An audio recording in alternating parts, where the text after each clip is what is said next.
Bonjour tout le monde, me voici aujourd'hui avec une nouvelle invitée, je te laisse te présenter. Bonjour, alors je m'appelle Aurélie Marie, de mon vrai nom on va dire, hein. Oui. Mais sinon mon nom canalisé c'est Mahela Gaia. Okay. Donc je vais présenter un peu ce que je fais, mes activités. Oui, exactement. Donc les premiers soins que j'ai fait, moi c'est des lectures de vie antérieure, c'est ce que j'ai réussi à canaliser en premier, donc ce qu'on appelle vie passée. Vie antérieure, vie passée, quelles incarnations on a eu avant l'incarnation présente terrestre. Un autre soin que j'offre, c'est la lecture de conception et naissance. Donc pourquoi on est réincarné de nouveau sur Terre?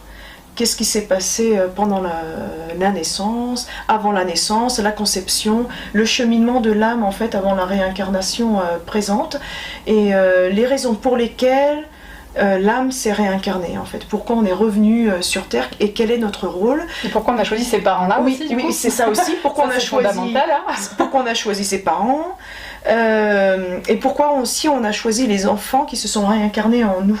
Ça je peux le voir aussi. Donc pourquoi ces enfants-là nous ont choisis comme parents.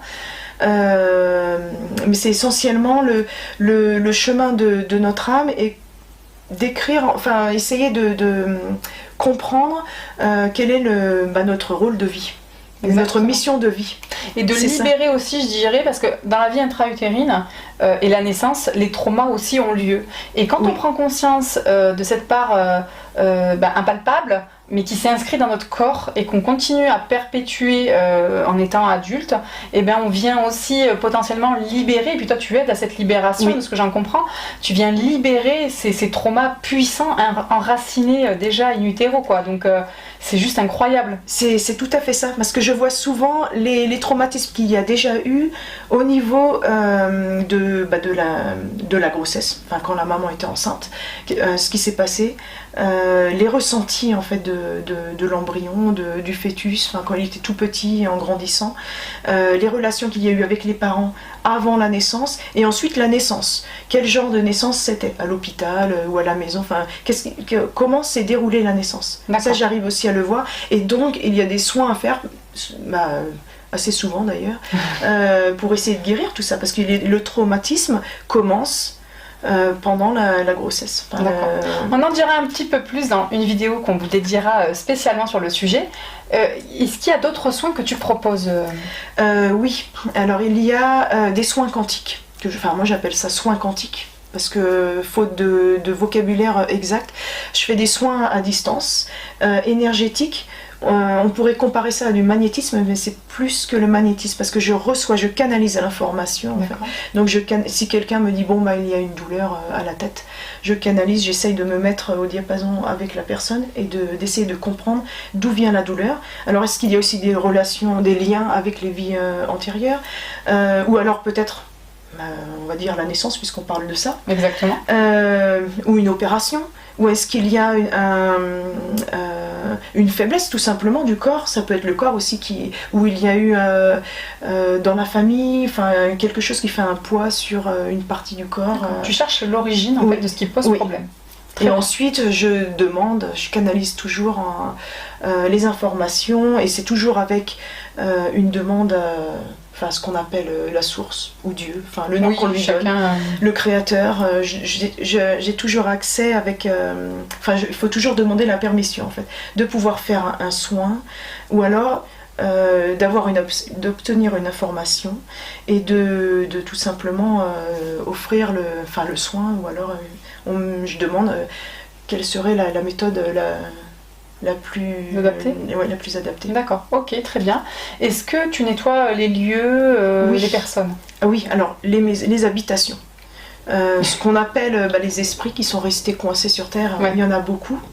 J'en ai fait, c'est très courant, plus courant qu'on ne le pense. Tu le fais aussi à distance? Oui, toujours, je travaille quasiment toujours à distance. Et tu viens en Finlande, donc on peut faire appel à toi, et puis quand tu fais les lectures, tu fais des notes audio, voilà. Ah oui, ça j'ai oublié de le préciser. Alors déjà je demande toujours la permission d'avoir la lecture, mais souvent je travaille de mon côté, donc je préviens la personne à l'avance, les personnes qui me demandent tu peux faire une petite lecture de vie passée, alors je me dis oui, alors donc je prends par rapport à mon emploi du temps, je vais dire ok, ça va être bon, la semaine prochaine par exemple, et ensuite je préviens la personne avant de commencer, je vais dire là tu peux te mettre au diapason si tu veux, enfin en même temps tu fais ce que tu veux, mais en tout cas moi je commence. Moi je le fais de mon côté en fait, la personne n'a pas du tout besoin d'être présente, ni à mes côtés, ni concentrée sur mon travail. D'accord, oui. C'est vraiment, moi je suis toute seule, alors je préviens toujours avant. C'est ça en fait, tu es clair, tu préviens qu'un travail commence sur la personne. Donc ça dure quand même, des fois il faut 1 heure, 2 heures.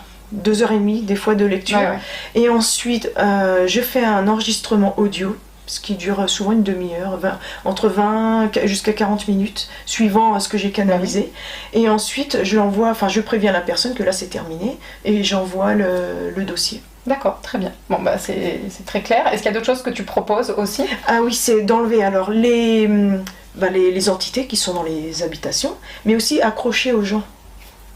Et bien sûr, dans notre aura se greffent des entités qui veulent se nourrir de notre énergie et ça ralentit la nôtre justement, l'énergie. C'est plus courant qu'on ne le pense. Exactement, parce que dès qu'on a une grosse contrariété, un trauma physique ou psychologique, on a un creux énergétique parce qu'on est crispé, parce qu'on est choqué.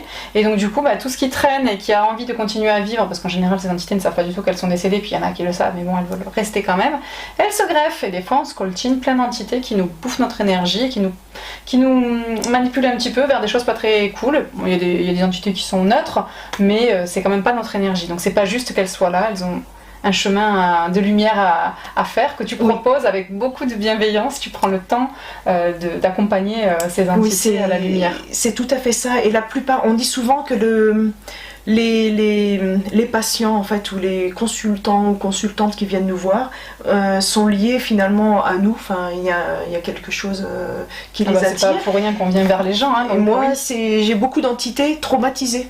D'accord, ok, toi t'as une spécialité. Oui, chaque je vois beaucoup les traumatismes en fait. Donc c'est vraiment, c'est très souvent. Alors il s'est passé des choses dramatiques dans leur vie, même si c'était il y a 500 ans ou il y a 200 ans. Il faut essayer de les coacher un peu. Enfin, je fais de la thérapie finalement avec elles. Des fois je prends plusieurs séances pour vraiment essayer de les aider. Ou alors des fois il y en a, on peut les envoyer plus directement vers la lumière et de dire mais là-bas on vous aidera. Enfin, ils peuvent recevoir aussi de la guidance en haut. Ça c'est chouette. Mais c'est toujours un accompagnement dans la bienveillance et dans l'amour. C'est vraiment, pour moi c'est très important. C'est une entité ou un être humain finalement c'est pareil.